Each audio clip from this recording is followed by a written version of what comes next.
Hello. Um, I finally want to do a vlog that actually has some meaning. Oh God, you can see the damp on my ceiling from where I've got a leak in my bathroom.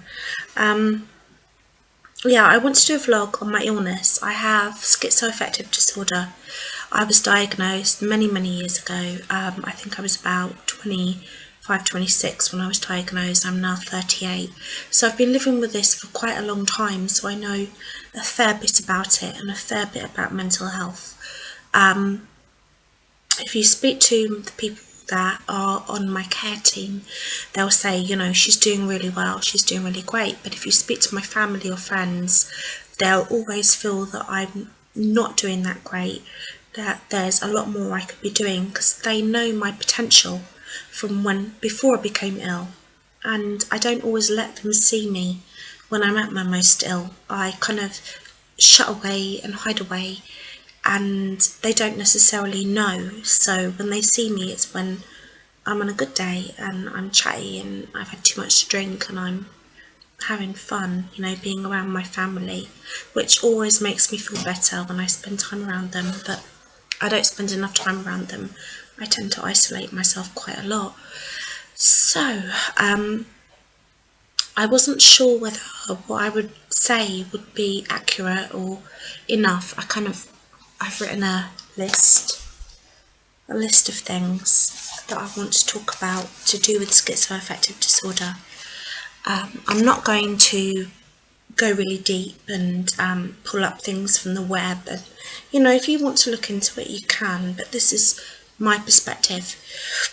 So, schizoaffective disorder is very similar to schizophrenia, and it's also got elements of bipolar disorder in the sense that it's a mood disorder, first of all, and I can get hypomania, which isn't as bad as full-blown mania with people with bipolar disorder, but it is a mania still, and I get a lot of depression, a lot of severe depression, but a lot of that is psychological also. So, but then at the same time, I've also suffered from psychosis. When I was very unwell, I was completely psychotic, and I didn't realise I was psychotic because to me, everything that was happening to me was very, very real. And it actually took for me to meet a really great psychiatrist, one of the old school type. She was from Northern Ireland, and she didn't mess about Dr. Heavey. She didn't give a shit, basically. She would tell you as she saw it. And it was her questions that she asked me that I realised that I had psychosis and that I had this illness, and it was quite upsetting for me to realise that I had it and realise that I needed medication. People say, well, what questions did she ask you? Well, if you ask someone, are you psychotic? They're going to say, no, because they think what's happening to them is real. But if you ask them, do you see messages on the TV? Do you hear messages on the radio that are just for you? Do you feel that things are just for you? If you ask them other questions, are you obsessed with any particular person? Do you sense angels and demons around you? Do you sometimes experience light and colour differently? Do you ever hear voices? Do you ever hear sounds that aren't real? Do you feel paranoid? Do you feel that people are planning against you? Do you feel that this world is real? All these kind of questions, there's so many questions you can ask, so much more than I've just said. And they might say, well, yeah, I do. And because their illness is very real to them, they won't see that as psychosis, because what they're going through at the time, it's happening as far as they're concerned. It's so strong and it's so happening. And to tell them that to take some medication will make you feel better, they're not going to believe you. And they're going to be highly suspicious of any medication or anything you give them. So that's the first thing. Let me go and look at my list.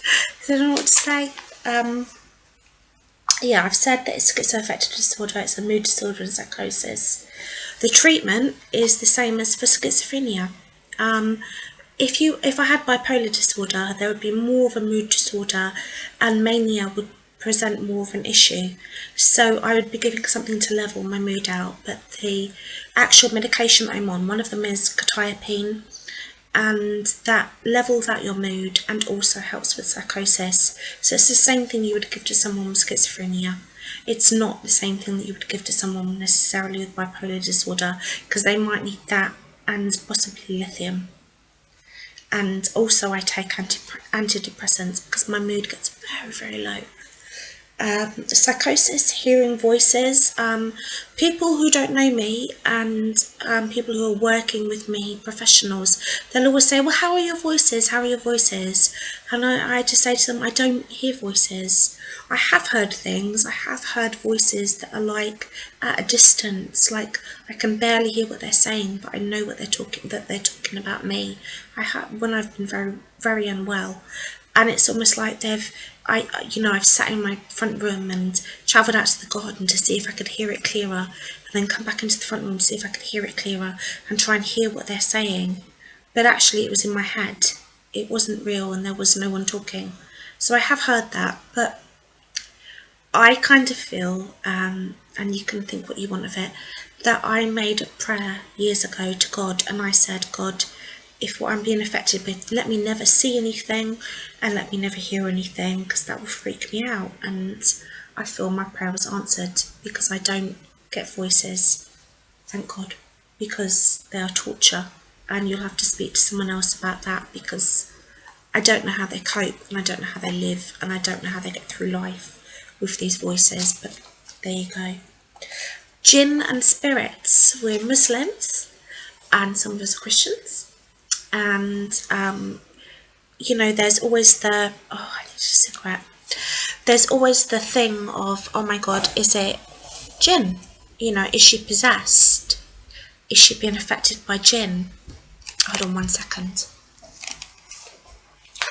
Sorry about that, I smoke a lot. And this is another thing about people with mental illnesses, is that we smoke more than the general population, and it's far harder for us to give up. So to kind of say to someone who's smoking, who's got a mental illness, oh, just stop, it's unhealthy for you, that might not make sense for them, because there's not been enough studies done.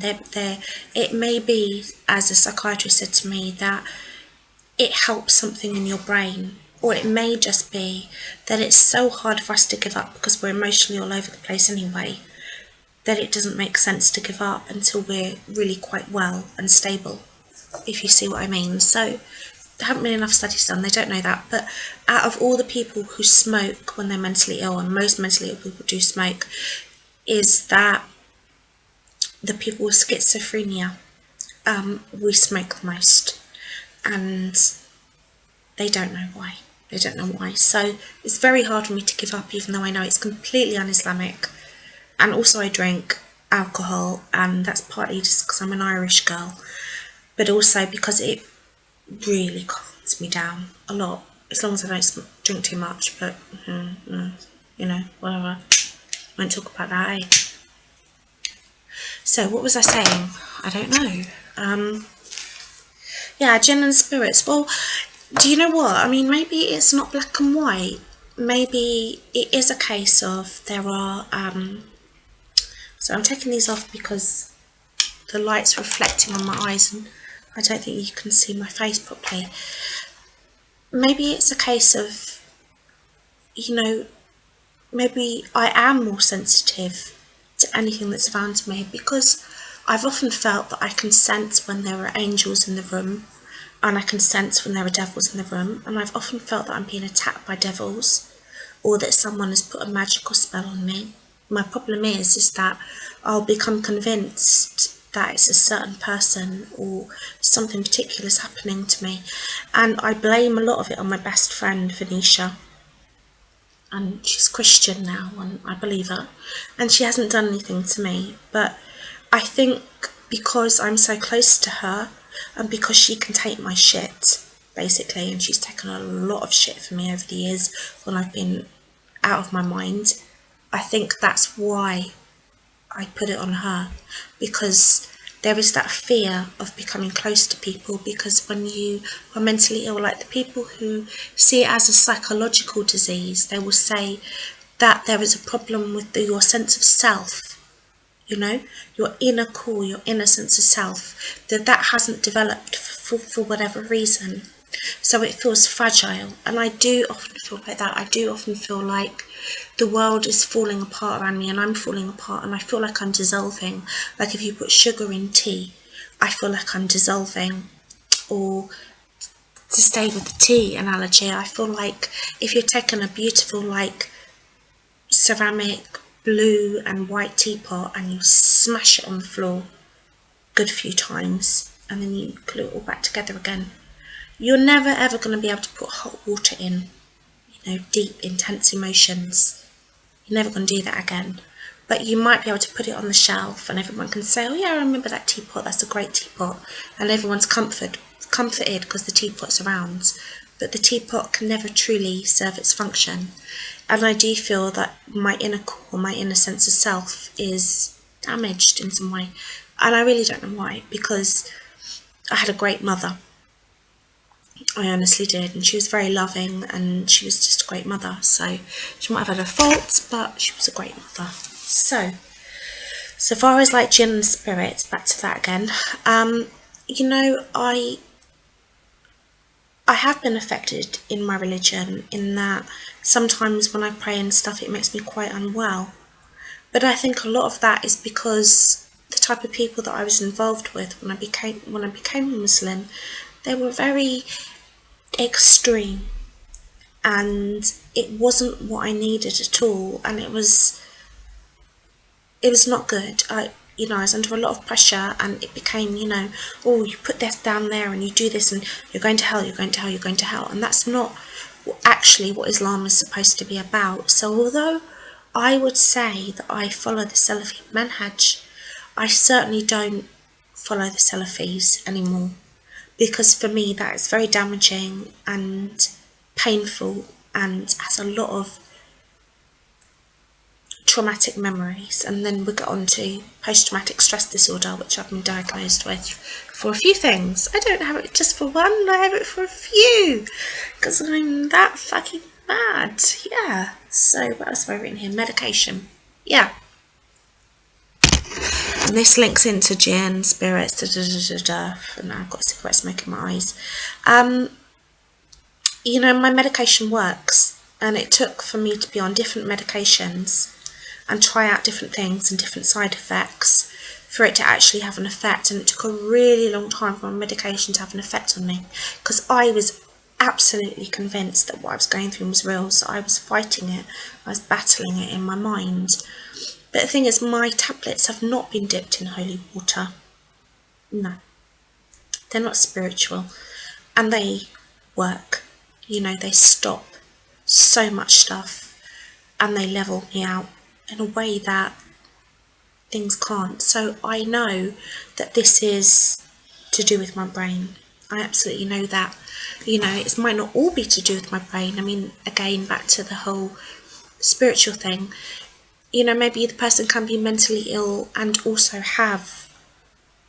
are affected by spiritual things, or also have a spiritual crisis within themselves because of whatever way that religion has come to them, or can also be mentally ill like on terms of chemical imbalance, but they can also have been traumatized by things in their past, by things in their present, and are suffering from psychological effects. So you can't just think something is one thing.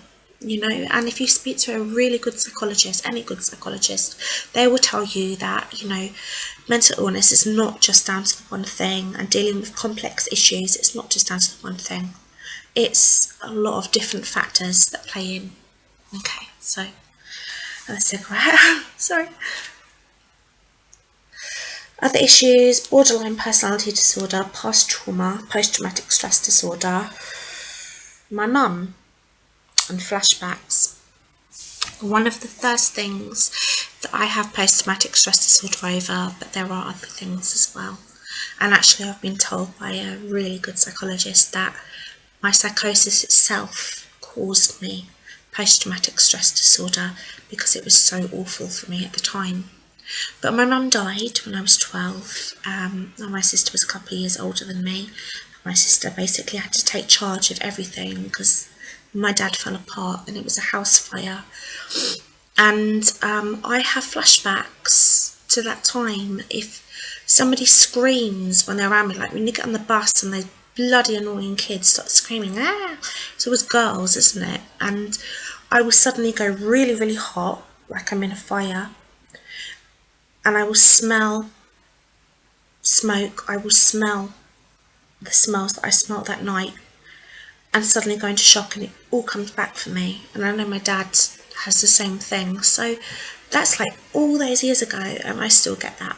I still get that now. And there's other things that I was in an abusive relationship, and I don't want to talk about that at all, but because it's too private. But I get flashbacks about that. I'll just get them, and I'll be like literally all day, all week, I'll be thinking about the same thing over and over and over again, and I'll become convinced that I'm going to hell and all sorts of things. And sometimes I'll become convinced that this world isn't real.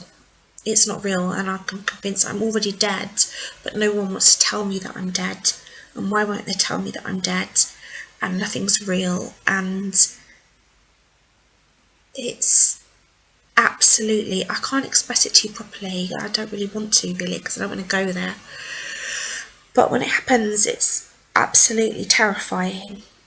It's the most terrifying thing that I've ever known, and I've known some terrifying things. I've been in a situation where I thought I was going to die a few times, and this is more terrifying and worse, and makes me just want to die myself. If I knew I was going to a good place, we don't know that. So that's partly that. Let's have another look. What else have I written down that's to do with that? Isolation and loneliness. Yeah, because basically, sorry. See, my best friend will be laughing at this, Venetia, because she knows I'm just so addicted. It's ridiculous. And I need to stop smoking.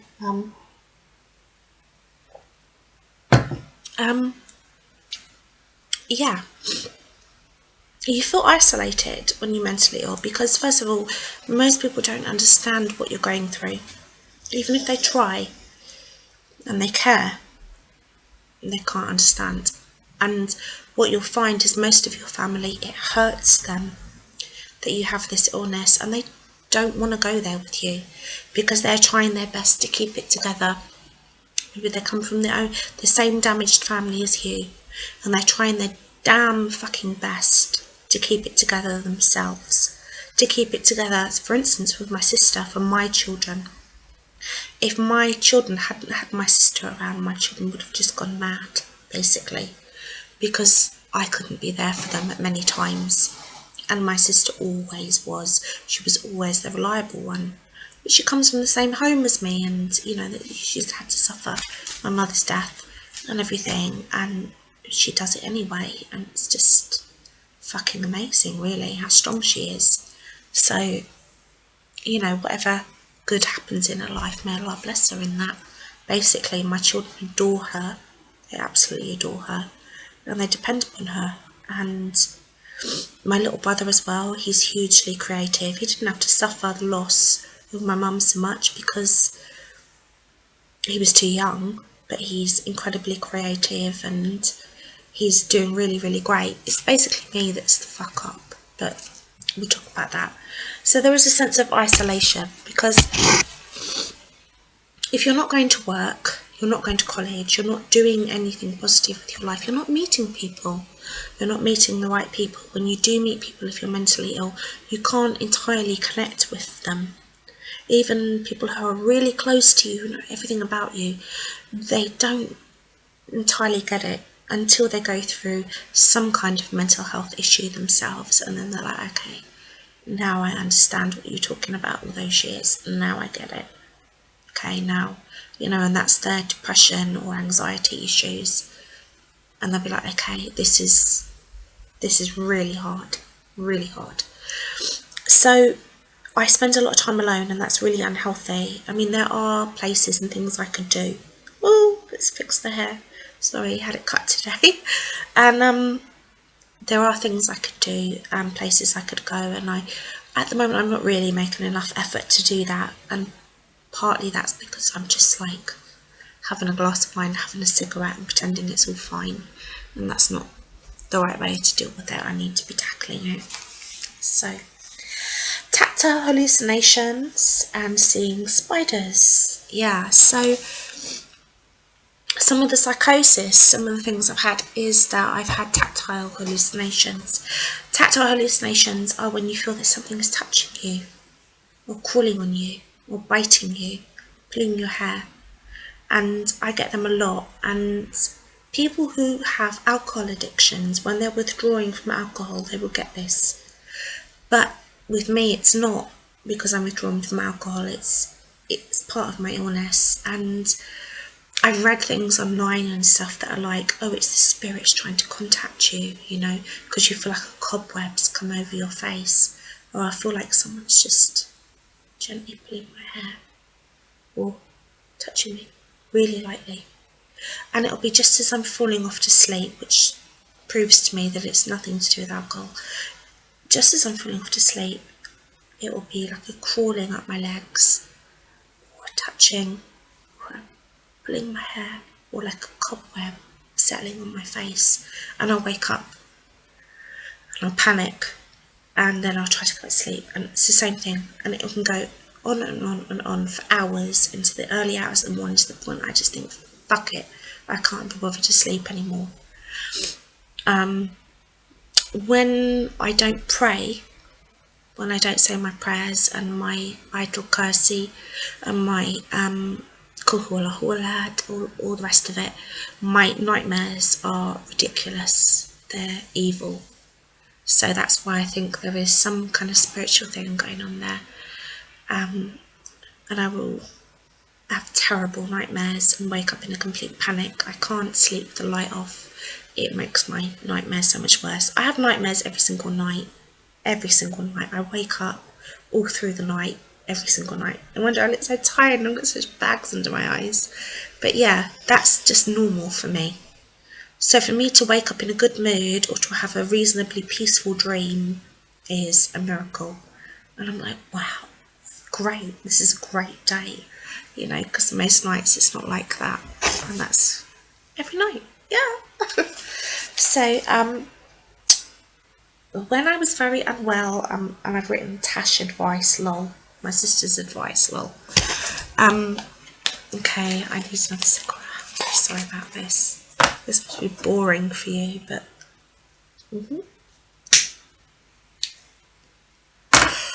Right.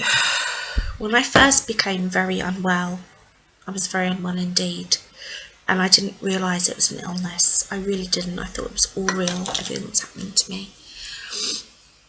And I think they call it's never been diagnosed like this. I've never really had it diagnosed or anything, but I think they call it like, do you know what, I can't even remember the word for it. But I became obsessed with this particular actor, just obsessed with him. And I wasn't lacking in self-esteem to the extent that I would harass him. God, no. I'm far too pretty for that, you know. That's what I thought, you know. No. But I thought he was sending magical spells to me, just as I thought my best friend was sending magical spells, and someone had done something to me, or someone had put a spell on him and me, or someone had done something. They'd done something really evil, and they're really bad people, and it became a total fixation. And at the same time, because I was so cut off from everybody, I mean, in my family's defence, that, you know, you think, why weren't they there for you? They didn't know. They didn't know. Because I completely cut myself off. And that is what I do when I'm really unwell, most of the time. And it's before I knew I had an illness. And, you know, this is at the time when, can I just say also that cannabis is very, very deadly for someone with schizophrenia or any kind of schizoaffective disorder. And for you, maybe, if you smoke cannabis, you feel chilled and you feel great. And I'm pleased for you. I'm glad you're enjoying it. But for us, it can become addictive, and it can make you completely psychotic. If I was to have, literally, I'm going to show you now, this much cannabis,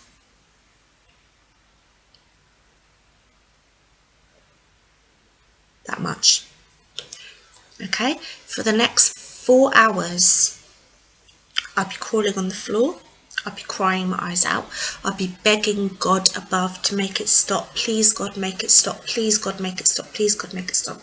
The whole room is going to go all the way around me, spinning, spinning, spinning. My head is spinning. I don't know what's real, I don't know what's not real. Time changes for me. I don't know what's, it slows down, it speeds up, it slows. It's absolutely fucking awful. I can't explain how bad. I, like, honestly, if I had to live like that for longer than a few hours, I'd kill myself. I'd just kill myself. It would be too much. So, you know, all this of, oh yeah, cannabis is natural and it's great and whatever. No, not for someone who has an illness. It's really the worst thing you can do. Some people, I know someone with severe bipolar disorder and it doesn't have the same effect on him. That's fine. But for me, it makes me completely psychotic. So, you know, I remember at one point, that's what I said, my sister, I phoned up my sister one day and I was completely out of my mind. And my sister, you got to understand, she's a Belfast girl and she's got a dry sense of humour.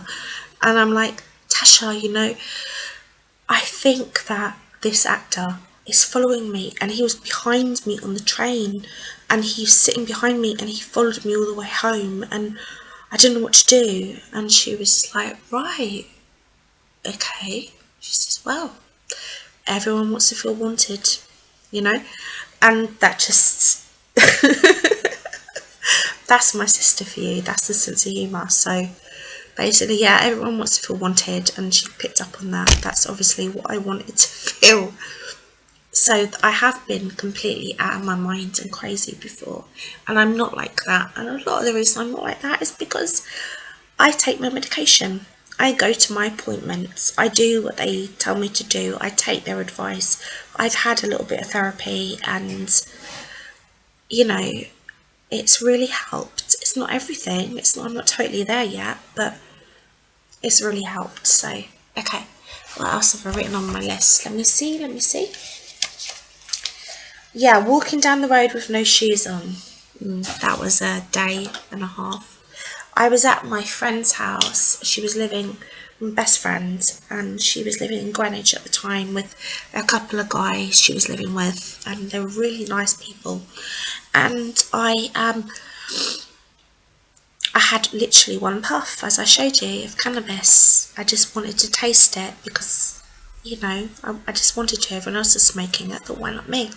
It's the worst thing I could do, and I was really unwell. This before medication, and I decided that what my friends were doing, they were all vampires, but not vampires that suck blood, vampires that suck energy, and they were trying to kill me, and they didn't understand that I have children, so they shouldn't kill me because I have to look after my children. So I became very upset about that, and I became convinced that they were affecting my mind, my thoughts, and all sorts of things. And I literally left the house with no shoes on, half dressed, and walked down the road. And one of my friends had to come out and get me, and he said, you know, you're going to the shops? I was like, yeah. But actually I decided, okay, he's being nice to me now, they're not going to kill me after all. So I came back to the house and tried to go to sleep, and I can't sleep without medication. I didn't realise that yet. And I've also had, you know, when I was in her house, I felt there was a demon, and I pictured it in my mind. It was a red demon with horns, and it was hovering over the bed.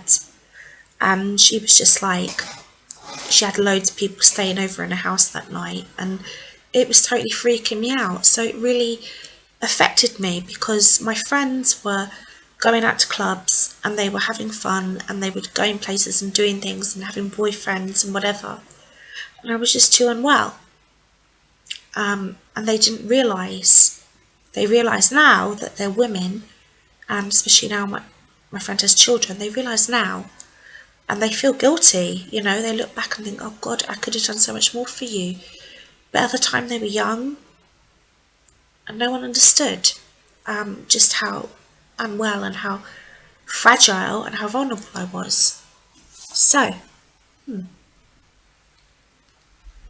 oh, the last thing I've written is just the effects of alcohol and cannabis. Well, you know, I mean, people respond differently to different things. For me, alcohol has a very calming effect, and it makes me feel more alive. It brings me back more in touch with my emotions, because when you are taking very strong medication, it affects your dopamine receptors in your brain. That's the main way that it works, antipsychotics. And if you think the dopamine is what's released when you fall in love and when you eat chocolate, you release dopamine.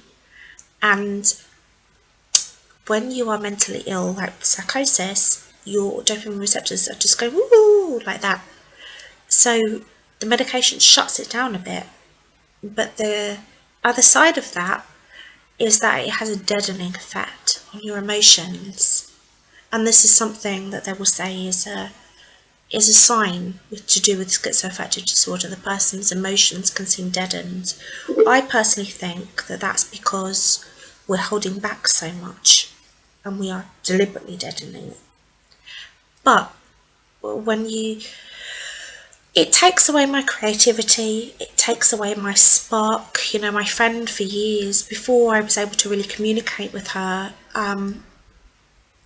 how essential my medication was, she would say, but you're not you anymore, you're not you. You used to be thin and you used to be like full of life and full of energy, and I mean, I would dance all night long, and I was, you know, and the medication has an effect on that. It does cause weight gain. Everybody that I know that's on antipsychotic medication, I mean, obviously it affects different people differently. There are some people that aren't affected by the weight gain, and that's their personal whatever. But most people, they put on weight and they put it on in such a way that it mainly goes into your tummy. And that's the most dangerous weight gain to have, because that can actually lead to diabetes. So I have to be tested regularly for diabetes. I also have to be tested for my liver function. And that's not just to do with drinking too much wine. That is because the medication can affect your liver function. It can cause puffiness in the face. Other things as well. I mean, really, because I'm on it, I should be living a really healthy lifestyle. I should be exercising regularly to increase my serotonin and get out in the fresh air, and I should be very careful about what I eat, and I'm not any of these things. So as a result, sometimes I just look like shit. So you know, that's schizoaffective disorder. I haven't completely explained it properly, and I know I haven't. If anyone has any sort of questions about anything, then I'd really be happy to answer, because for a long time I felt so ashamed of my illness that I wouldn't tell anyone, or I'd tell them I've got depression, or I'd say I've got bipolar disorder, because when you say you've got bipolar disorder, people automatically think, aha, you know, that's a chemical imbalance, that's not her fault. But some of it is my fault, in the sense that I have borderline personality disorder too, which is to do with the way that your personality is formed, like black and white thinking, lots of things to do with that. I have post-traumatic stress disorder, and that's psychological as well. So, you know, what I'm saying is it's an absolute mix, and I just really wanted to talk about it tonight. And if you look up there, that's yeah, my bloody bathroom keeps leaking, and I keep calling them out and they don't do anything about it. So sorry about that. Yeah, but okay, I hope no one's offended by this and that you understand. Thank you very much. Take care. God bless. Bye.